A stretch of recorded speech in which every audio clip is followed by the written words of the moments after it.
joy to introduce you to Jeffrey Benton.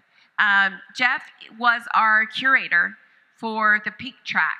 And, you know, the way that Jeff and I met and how we're connected is that we actually coach together sometimes. He has a Paragon Performance, is a really strong organization, and sometimes I come in and do some coaching with him.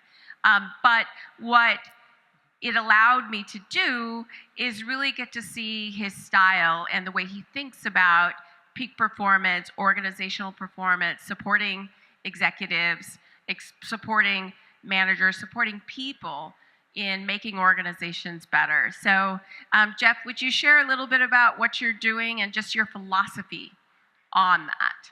Yeah, and Nicole's my soul sister. I know everybody. It's amazing what she's created, and so thank you for letting me be a part of it.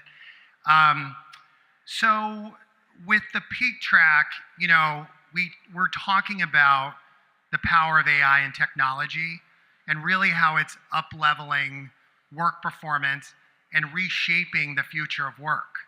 But one of the things that it's been so encouraging to see here is something as important. How do we upgrade our internal operating system?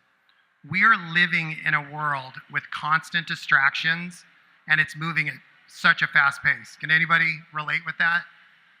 So if we don't upgrade our internal operating system, we're not going to be able to thrive or even survive. And I just read a quote. It's crumbled now, but have you guys heard of Astro Teller? Ran an innovation lab at Google.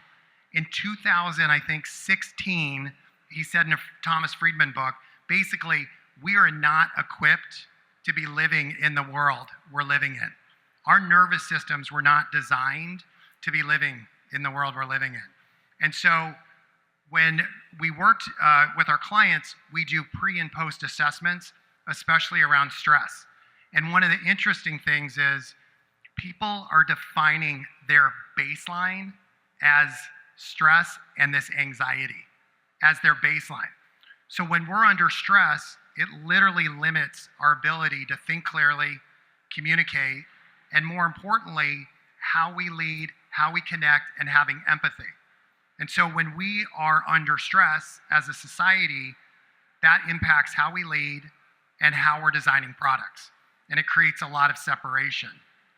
So it's been so inspiring seeing all these incredibly wise individuals talking about how important it is to get into our heart and create from a different space. And we're fortunate, we work with anybody from special forces to astronauts to global first ladies. And when we see them get in their hearts and get present in this more optimal state, they literally have a different lens to the world and make different decisions. And so the gift that Nichol has provided is how do we put the human back in leadership, in innovation and creativity? And when we do that, what is possible?